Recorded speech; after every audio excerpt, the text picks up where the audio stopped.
مجھے ایک صاحب کہنے لگے کوئی ایسا عمل بتائیں کہ میں چاہتا ہوں میری 7 نسلوں میں رزق ختم نہ ہو، جو مہنگائی اور حالات اور پریشانیاں میں دیکھ رہا ہوں۔ کوئی ہے عمل؟ میں کہا بالکل ہے، اور میں نے اس سے کہا کہ یہ میرے پردادا کے پردادا کا عمل ہے، ان کا یہ عمل ہے، میرے پردادا کے پردادا کا عمل، جو ہماری خاندانی یادداشتوں میں یہ لکھا ہوا ہے۔ اور فرمایا اگر یہ کوئی بندہ کر لے، اللہ نسلوں کا رزق اللہ سے منوا لے۔ اور میں نے اس سے کہا خیال کرنا، رزق روحانی ساتھ منوانا، ورنہ دولت مال چیزیں مل جائے گی، جس کے بارے میں کہا جاتا ہے کہ بعض بندے ایسے ہوتے ہیں اللہ پاک ان سے لقمے نہیں چھینتا، سجدے چھین لیتا ہے۔ اللہ ان سے لقمے نہیں چھینتا، کیوں؟ رزق جسمانی دوسرے لفظوں میں مل رہا ہے، اور رزق روحانی اللہ چھین لیتا ہے۔ یہ جو آج آپ بیٹھے ہیں تسبیح خانے میں اور میں بیٹھا ہوں، یہ ہم روحانی دسترخوان پہ بیٹھے ہیں۔ یہ بہت بڑا دسترخوان لگا ہوا ہے، یہ دسترخوان ہے۔ سنا ہے در یار پہ بڑی دھوم ہے، سنا ہے در یار پہ بڑی دھوم ہے، وہاں عاشقوں کا ہجوم ہے۔ یہ روحانی دسترخوان ہے، میں بھی خود محتاج ہوں، یہ روحانی دسترخوان ہے۔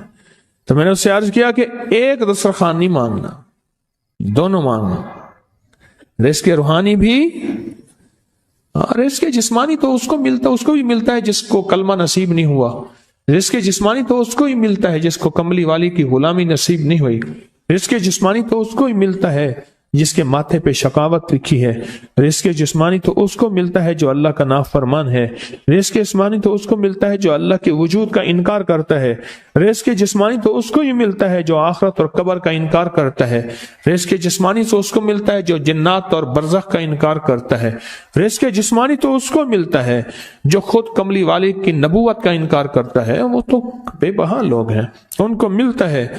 پر تجھے بھی صرف رزق جسمانی ملا اور اللہ سے یہ منوا لیا، نہ یہ نہ منوانا، اللہ سے کہنا ہے اللہ رزق روحانی بھی دے اور رزق جسمانی بھی دے، 2 رزق اکٹھے عطا فرما۔ کون سا رزق؟ رزق اور رزق جسمانی بھی دے۔ کہیں ایسا نہ ہو کہ میری نسلوں میں صرف مال دولت اور چیزیں ہوں اور تیرا نام اور تیرے حبیب کا نام نہ ہو، تیرا نام اور تیرے کملی والے کا نام نہ ہو، تیرا نام اور تیرے دوستوں کا نام نہ ہو، تیرا نام اور تیری آل و اصحاب کا نام نہ ہو۔ کہیں ایسا نہ ہو میں محروم ہو جاؤں، مجھے آل اور محمد اور آل محمد اور اصحاب محمد کی نسبتیں یہ بھی ساتھ عطا کیے رکھ۔ میں نے اس سے کہا کہ 2 چیزیں مانگنا۔ اچھا قدرت کا نظام ہے تو دیوانے بھی ہوتے ہیں، یقین والے ہوتے ہیں، آپ جیسے آپ مخلص بیٹھے ہیں، اور پوری دنیا میں ہمارے ساتھ اس وقت مخلص بیٹھے ہیں جو ہماری آج کی محفل میں شریک ہیں، ہوتے ہیں دیوانے۔ مجھ سے کہنے لگا ایک وقت ایک جگہ ہو بہت بہتر۔ میں نے اس سے کہا، میں نے کہا پھر بھی اگر ایک وقت ایک جگہ میسر نہ بھی ہو تو اگر عمل کسی وقت چوک جائے، عمل کی جگہ چوک جائے، عمل کا وقت چوک جائے، مجبوری میں نہ ہو تو بہتر ہے، پر توجہ نہ چوکے، دھیان نہ جائے، استحضار نہ جائے، یقین نہ جائے، اور سچا یقین ہو کہ میرا اللہ خود کہتا ہے یہ مانگنا بھی تو اسی نے دیا ہے نا، جب اس کریم نے مانگنا ہی خود دیا ہے تو عطا بھی خود کرے گا۔ نہیں خوف نارے جہیم کا کہ کرم ہے مجھ پہ کریم کا، وہ خود عطا کرے گا مجھے، اس نے مانگنا دیا دے گا۔ یقین ہو ایسا ایسا ایسا ایسا، اتنا زبردست یقین ہو، اتنا یقین ہو اللہ کے ملنے پہ اور اللہ کے مانگنے پہ، اتنا یقین ہو کہ گمان اور خیال سے بالا تر یقین ہو، بہت زیادہ یقین ہو۔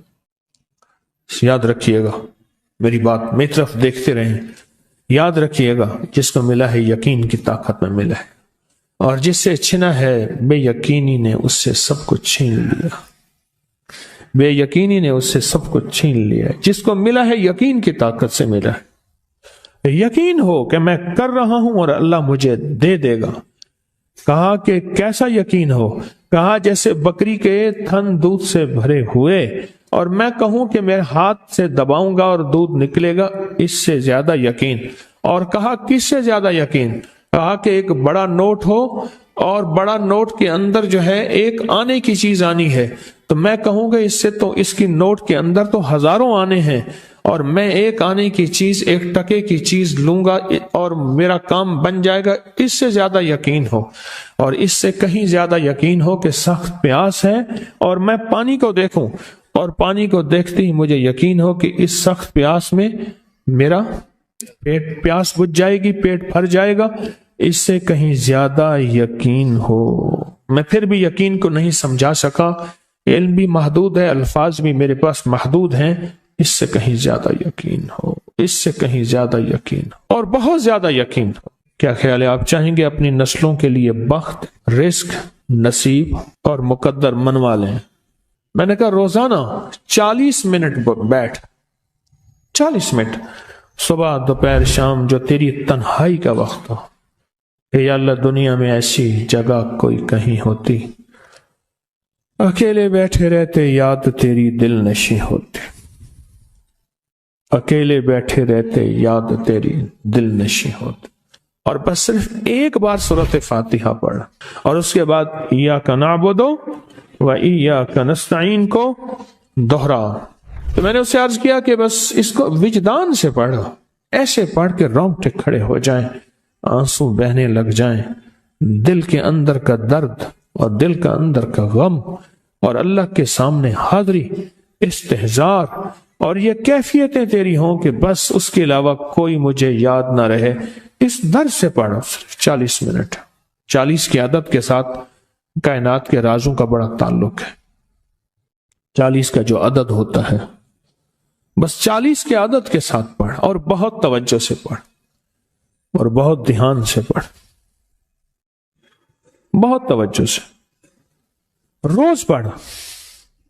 مجھ سے کہنے لگا کتنے دن پڑھوں؟ تو میں نے اس سے کہا مجھ سے یہ دن نہ پوچھ، تیرا دل خود بولے گا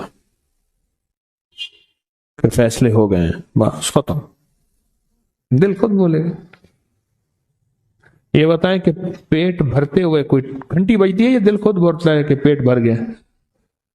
پیاس میں بھی کوئی کہتا تو نہیں ہے کہ آپ کی پیاس بجھ گئی ہے، وہ دل خود بولتا ہے کہ بس اب پانی کی ضرورت نہیں ہے۔ نیند سے دل بھر جائے تو بس دل بس اب سو لیا، وہ اٹھیں۔ اسی طرح دل خود بولے، دل خود بولے، کیا بولے؟ دل خود بولے، اور دل اندر بولے، دل اندر بولے کہ اللہ پاک جل شانہ نے نسلوں کے لیے رزق کی عزت، دولت، برکت کے فیصلے کر دی، بس دل بولے۔ کتنے دیر کر؟ اب یہ تیری اپنے مانگنے میں ہے، اب یہ تیری اپنے مانگنے میں ہے۔ مانگنے میں کمی ہے تو دل نہیں بولے گا، اگر مانگے گا تو پتہ نہیں دنوں میں یا ہفتوں میں، جتنے میں دنوں میں فیصلہ ہو جائے گا۔